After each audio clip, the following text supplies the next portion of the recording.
Welcome to Mission Revive, a podcast dedicated to hope and healing through God's transforming love, where your hosts, anchored in truth and armed with faith, are changing the world and reviving hearts with Jesus, one conversation at a time.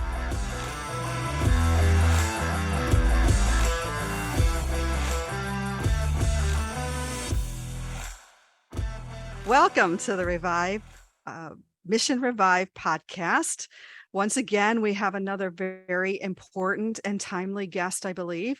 I'll be going solo today because my partner, Bob Newberry, was having computer problems, which really always means that we have an important topic, as I said. And we're going to be talking about the Blessed Mother and some of the devotions that she has asked for of her children, all of us, for these times especially. And I'm very grateful to have Regina Harty here, who will be talking with us. So I'm going to read her bio and then ask her to come on. Hi, Regina. There you are. No, you're fine. I probably jumped in a little early. Good morning. That's fine. I have a beautiful bio, but I want the readers to know, if they don't know, the listeners to know, if they don't know already, that you were born into an Irish Catholic family in a small town in very northern New York, which I didn't know. Yes. What town is that?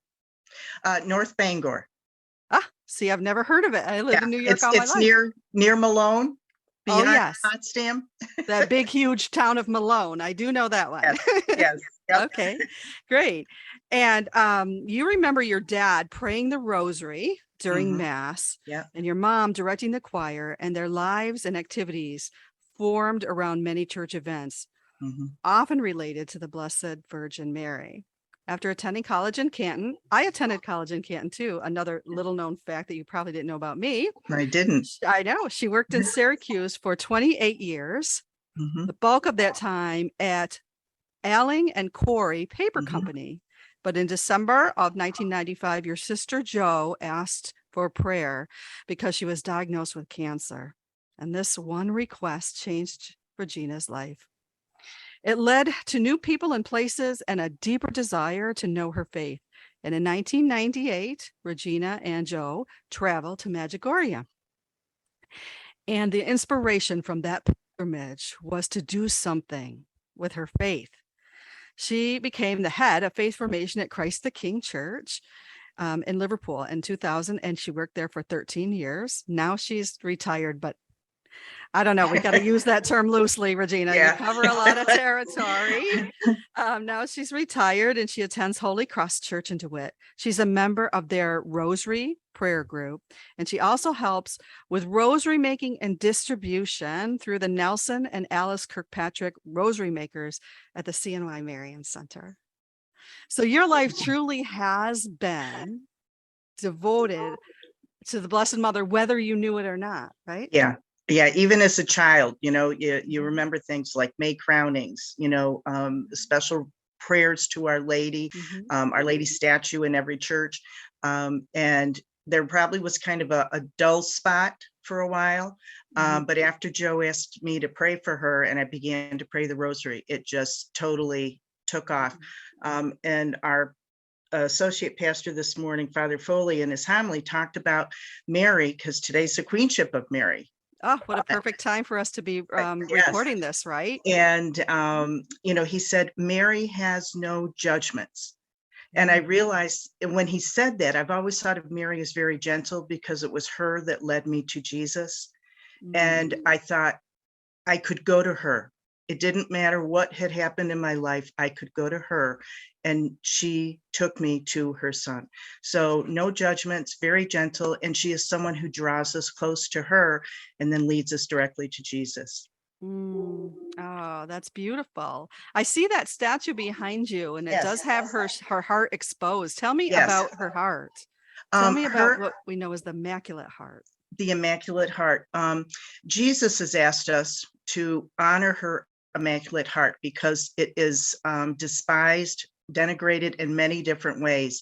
And Jesus has asked us to draw closer to her Immaculate Heart. And the Immaculate Heart of Mary is just, this is a statue from Fatima, and it's the statue that signifies the beginning of the first Saturday devotions, when she came with her in the appearance with her Immaculate Heart exposed so that she could talk to Lucia about the first Saturday devotions. Lucia was the oldest of the three children, right? That she Yes. appeared to in Fatima, Portugal. Yes. Was that, Mhm. I think it was in 13? It was, when did she? 1917. Oh, 1917. 17. Yeah. So it And- really wasn't that long ago in the grand scheme of no, things. it wasn't. Yes. No. All right. And you're right. When she first mentioned First Saturday devotions to the children, all three were alive. Okay. But then she came later to Lucia alone and talked to her about how that would play out. What is it? Tell me about it. Okay, well, with the First Saturday devotions, when she came, it's to do four very simple things. She's asked us to pray the rosary, to receive communion, go to confession, and spend 15 minutes with her in conversation. On the first Saturday. On the first Saturday of every month. And she's asked us to do 5. And one thing that Deacon Bob Ellis points out from the World Apostolate of Fatima, bluearmy.com, is don't just do 5 and stop, because you hear 5 first Saturdays and you go, okay, January, February, March, April, May, 5, I'm done. And that's not what it's meant to be. It's meant to be lifelong and ongoing, like our faith formation. And so we're asked to continue this. And every time we complete 5, to pray for another soul, so that we're praying for souls as we do this, because the purpose ultimately is to save souls. Isn't that beautiful? A lot of us have that heavy on our hearts. We know people who we're worried about. We're worried about their souls. We're worried about the condition of the world. We're worried about our children and our grandchildren. And here our mother gives us this way to this very simple, like you said, it's very simple way, this instruction that she's given us that will save souls, that will save the world, that will bring us the peace that we want. Isn't that just like our mother, a loving mother, to give that to us? It's what will bring about the triumph of her Immaculate Heart. The other part of this, and it's very important, is we of course all know that the Pope was asked to make the consecration of Russia to her Immaculate Heart. That was done successfully in 1984 by Pope John Paul II. The second part of that was asked for was for the first Saturday devotions to be done. Those actually began because there had been numerous attempts to make the consecration prior to Pope John Paul II. There had actually been the first Saturday devotions had started, and they'd been ongoing at that time. So somehow things started to wane, in the 50s, the 60s, the 70s, and the devotion kind of got a little bit not as well spread. And so after Pope John Paul II did it, he and Pope Benedict both really started to stress this devotion on first Saturdays. So it's begun again, and it's beginning with people like you and me, the people we meet, the people we can spread it to, small groups, because it is so important, because this is the part that's missing, because people will ask, well, why wasn't Russia converted? But there were amazing things that happened after Pope John Paul II's consecration, the tearing down of the Berlin Wall, the churches opened up, but there had been so many years that had not taken place when she first asked, that now we're suffering the consequences, and we have to do our part, which is that first Saturday devotion. And there are 5 specific reasons that we're asked to do that. Okay, what are they? Okay. Those reasons, and I've got to read them because I don't have them memorized, but Jesus appeared to Lucia after Our Lady spoke to her about starting the first Saturdays. And in elocution, he asked her to do this because there are 5 ways in which people offend the Immaculate Heart of Mary. They have attacks upon her Immaculate Conception. They attack her perpetual virginity. They attack her divine maternity and the refusal to accept her as the mother of all mankind. For those who try, and this one hurts me, I think, very, very much, for those who try to publicly implant in children's hearts indifference, contempt, and even hatred of this Immaculate Mother.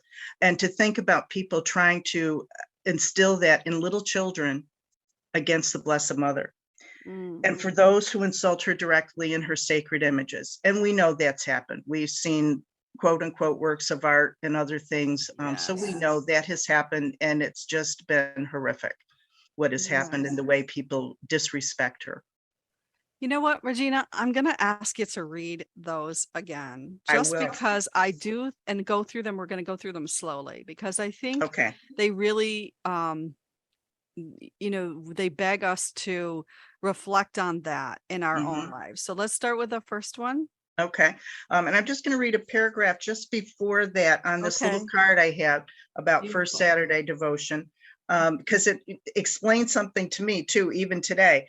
Why 5 Saturdays? Christians have always honored the Blessed Virgin on Saturday because of her constant faith in Jesus on that first Holy Saturday before the resurrection. Yes. So according to Sister Lucia, the 5 first Saturdays of Reparation are the first to defend against attacks upon Mary's Immaculate Conception. An Immaculate Conception. What is the Immaculate Conception? The Immaculate Conception is that she was born without original sin. She was pure and holy to be the temple of God. Right. We believe Jesus. that. Yes. That is a dogma of the Church, the Catholic Church. That is to be believed. We believe that. Yes. That she was. It's not Jesus's conception. A lot of people get mixed up with that. But it's her immaculate. She said when she appeared to who? Saint Catherine of Labouré, I am the Immaculate Conception. And I remember hearing that Maximilian Kolbe, he spent most of his life reflecting on that and really coming to know her that way. We would do well to really, really meditate on her as the Immaculate Conception, so that we can really understand what she meant when she said that, right? Yes. And it was Bernadette at Lourdes who the priest had asked for proof that this was the Blessed Mother, and asked for some proof, her name. And so Bernadette went running to him saying, Immaculate Conception, Immaculate Conception. And there was no way that Bernadette could have known that. But when the priest heard her say, I am the Immaculate Conception, he knew that Bernadette was truly seeing the Mother of God. Yes. Okay. So we believe that, and we live by that knowledge of knowing that she's our perfect mother. Yes. Okay. What's the next one? The second attack is against her perpetual virginity. Yeah. So there's a lot of, I think what happens is we think that we know better a lot of the time, right? We put our human logic to things instead of accepting the mystery of her virginity, of her perpetual virginity. So we try to put her in the box of a human mother. And a lot of theologians do that and all of that, and yet she was perpetually a virgin, and that is he is God incarnate. He can do anything. Yes, he can. And it does. There's you always hear people who question that, also because she was married to Joseph, and you hear the scripture about brothers of Jesus, and those are all explained as you listen to the traditions and the teachings of theologians about the relationship of brothers, and that word being cousins and, close family. So, but people will take that and misconstrue it sometimes. Yep. Yeah. Well, we have hope for purity because of her, right? Because of her. We have hope in her son. And the virgin birth of her son. We have hope for purity of heart. And so she is our model, right? I mean, she was a creature. She's just like us. She was human. She wasn't divine, like Jesus was divine, but yet we need to, sins of purity that most people fall into hell for is what she said. So, sins against purity. So this is really important for us to meditate on. Again, she gives us these these ways in which we can honor her heart. Yeah. So I love that. That's the next one. The third one, attacks upon her divine maternity and the refusal to accept her as the mother of all mankind. She is. Yeah. If there's anything that I know in coming to know the Blessed Mother in my own prayer life, is that she doesn't discriminate against any of her children. We're all her children. We're all her children. And so her heart breaks when we don't act like that. Yeah. And that's why she wants so much for us to follow the prescription to have peace among us. Like any mother wants her children to be at peace with one another and not fighting. Yeah. Just like Father Foley said this morning, no judgments, she just loves us, and when you think about everything that she suffered through, watching her son die on the cross and knowing that that was a sacrifice for us, and yet she still loves us, every single one of us, no matter what we've done. And her greatest longing is to take us back to her son. It was, it's funny, I didn't go to mass this morning, but the one thing that I've been reflecting on today is her title is Mother of Mercy. Mother of Mercy. Yeah. And it sounds like the homily that you had, it was all about her merciful heart, which draws us to God's merciful heart, the heart of her son. And they're all entwined in one. They are. What's next? 4, for those who try to publicly implant in children's hearts indifference, contempt, and even hatred of this Immaculate Mother. We see this so much right now. Yeah. And sometimes it's a direct attack on her, but then other times it's through other teachings that are being done that turn you totally away from her and her Immaculate Heart. Right. Yeah. And her divine maternity. And how her divine maternity makes our maternities holy, and sacred, you know what I mean? And it's just all the denigration that happens for women and children right now in our culture and our world. It's just, it's almost unfathomable, the level, and we think that the rosary is such a simple, maybe even inconsequential prayer in the world's eyes. And yet we know if we teach that prayer, if we teach the prayer of the Hail Mary to the children, how it's a safeguard, how important it is. You remember from your childhood, she carried you all the way through. I do too. And we have to have that for our children. We have to make sure they know her, right? We do. And that was one of the things that I loved, was bringing Mary to the children when I was out at Christ the King Church and doing the faith formation there, because we made rosaries, we prayed the rosaries as families.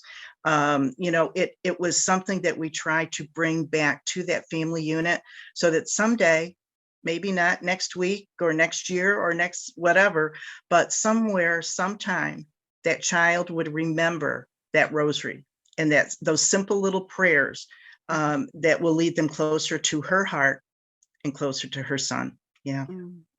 Yeah. Regina, you're making me think of the fact that a lot of times I'm going to a home enthronement later on. Okay. For the Sacred Heart of Jesus. And yet we bring the Blessed Mother beforehand. She comes, like you say, as you repeat it over and over, she comes first. She leads us to her son. So we have a statue there, and it's a pilgrim statue of the Fatima. And she goes, and that used to be a pretty robust apostolate of for families, that they would bring the Blessed Mother statue, maybe teach the rosary or pray as a decade of rosaries together. And, that's something I hope that can get resurrected.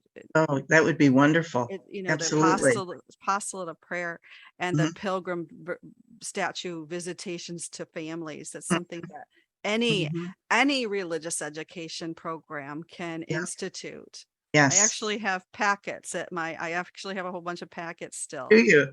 I do. I just inherited them. So maybe this is something we can resurrect. Yeah, it's a wonderful thing. And as you say that, we did used to have a pilgrim statue. One of the parishioners made a beautiful rolling case on wheels for it.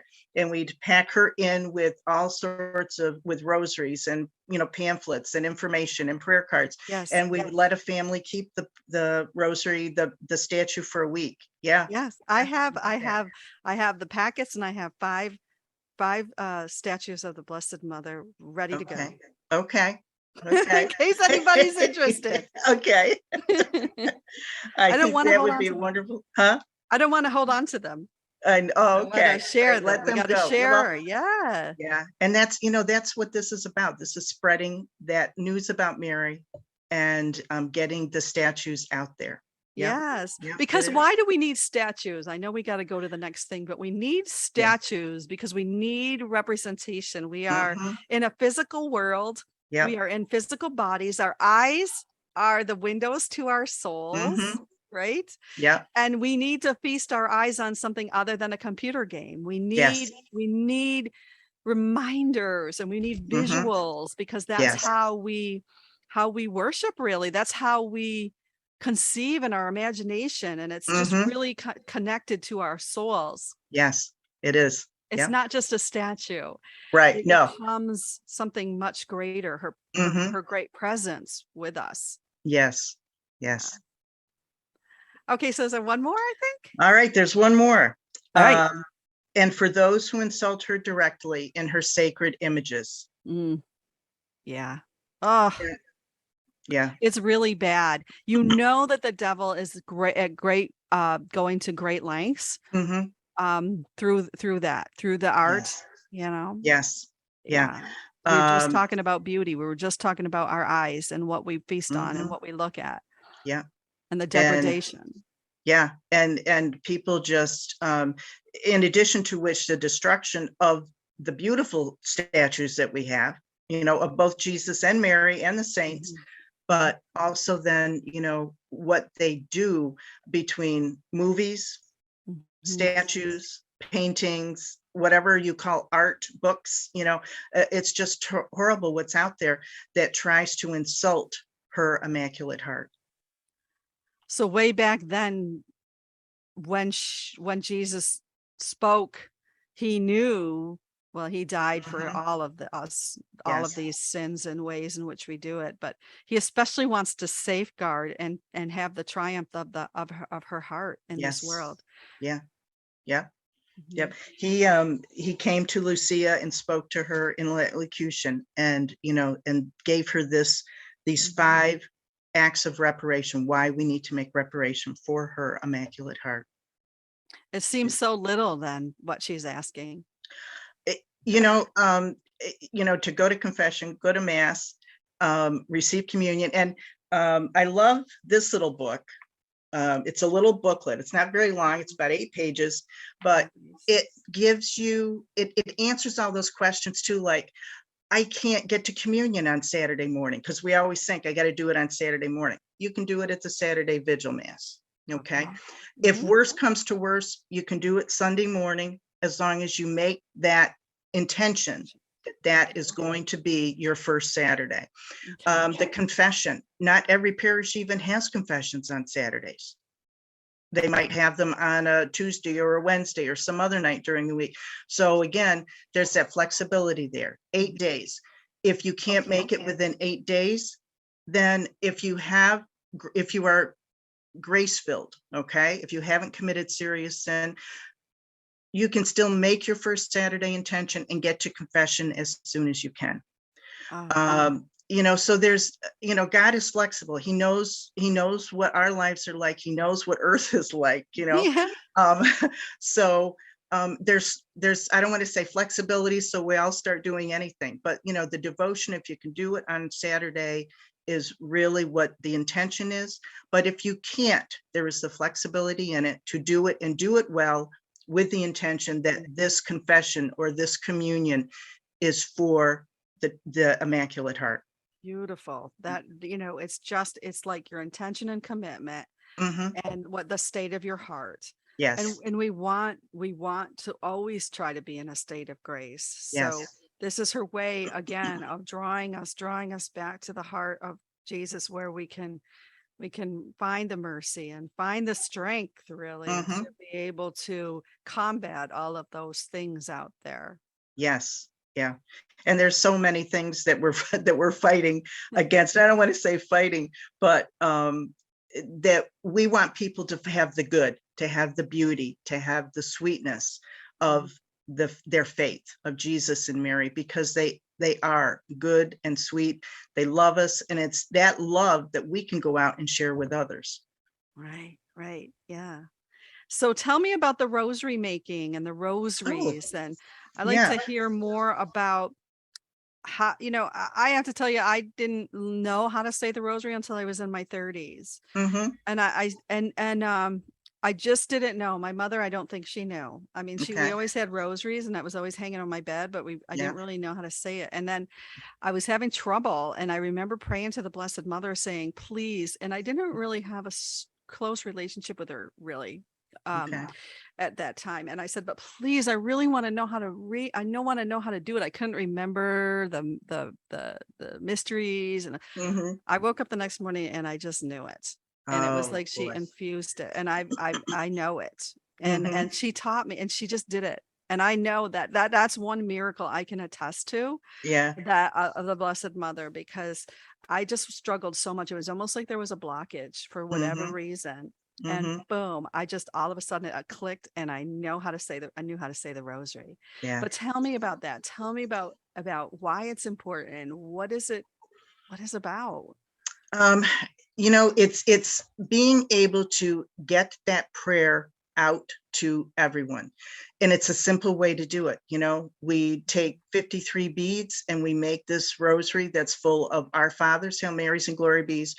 Regardless of how old you are, more than likely you learned those prayers as children. So the prayers come back easy. Putting them in the order that they go in, that there's all sorts of rosary pamphlets out there on how to pray the rosaries.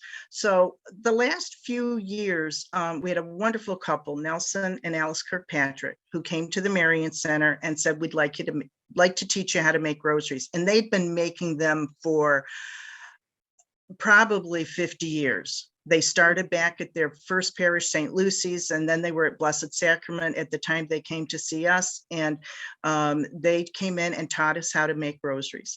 And that began this small spurt of making rosaries. And then what do we do with all these rosaries? But it's developed to, I think, pretty much our primary ministry. I really do believe that it's a great ministry, because our Lord wants to get the rosary out there, and it brings, we have sent them to nursing homes. As a matter of fact, they're filling an order today for Loretto, for the deacon who goes there. We send out anywhere from 1 to 400 or more rosaries at a time, whatever is needed. Wow. We found the conferences, the Ignite conference, the women's conference. We send rosaries to all of those events.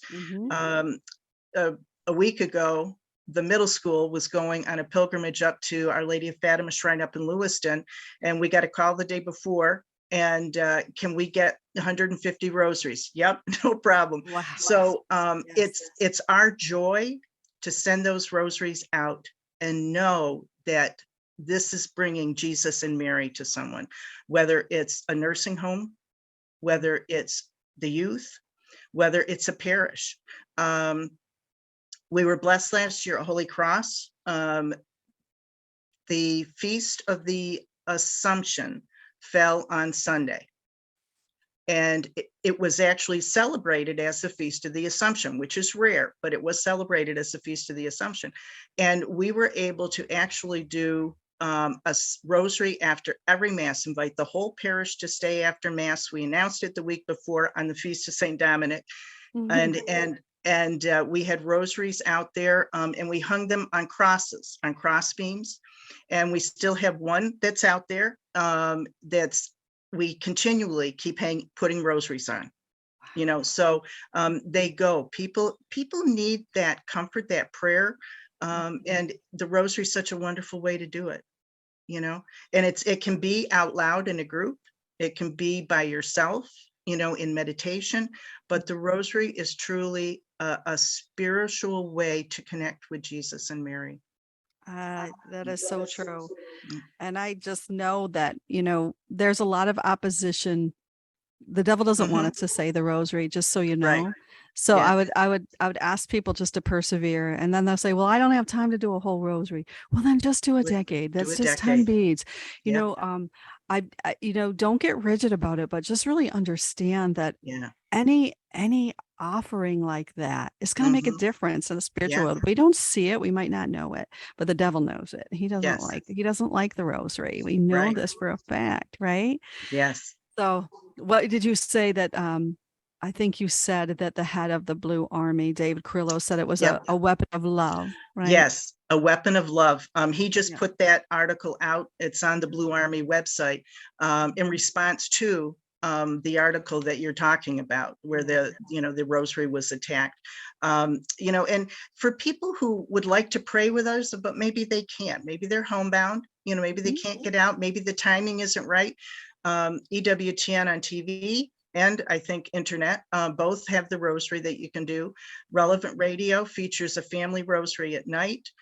Divine Mercy Shrine up in Stockbridge has a daily rosary online. So all of these are available online as well as on TV.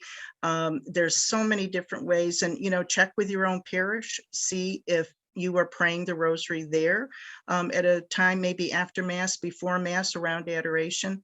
And if you're interested in getting rosaries for your parish, or if you're interested in starting a rosary group, the Marian Center and the Rosary Makers would certainly be happy to help with that. Awesome. Okay, how would they get in touch with you then? We'll make sure to put the information up, but let us know right now. Yep. They can call us by phone, 315-452-4698. They can email us at cnymariancenter@gmail.com. Awesome. Go to our website, and there's a place there where you can and our website's just cnymariancenter.com. So a number of different ways to get in touch with us if someone is interested. We actually made rosaries with one of the nursing homes a few weeks ago, and it was a joy. And they enjoyed it so much. It was a nice little group of about 8 to 10 folks, and there were 4 of us there who were helping them make their rosaries.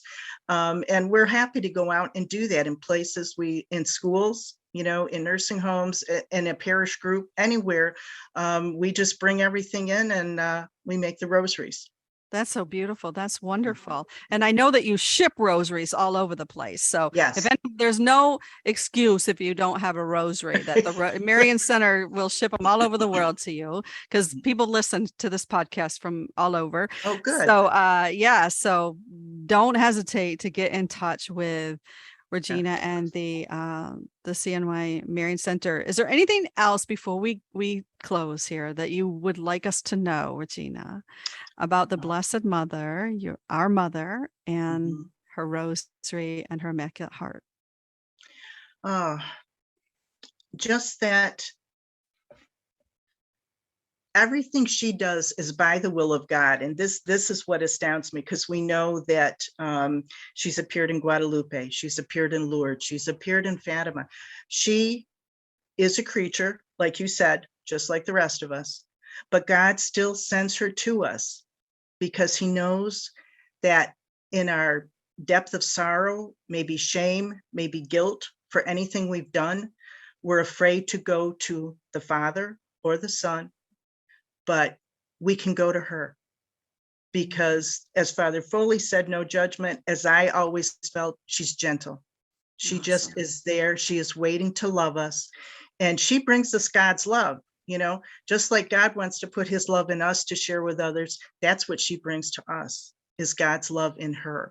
And everything she does through his will, and his will is to come to all of us and to bring us all back to his heart. Awesome. Oh, that's so beautiful. You know what I love, that we started out with talking about her gentleness and her care and compassion for us, and we ended that way, and we can carry that out. We can carry that in our hearts, and we can carry it out to others. Thank you so much, Regina. Oh, you're welcome, and thank you for inviting me. I God appreciate bless it. your ministry. Keep going. Okay, thank you. God bless. Bye-bye.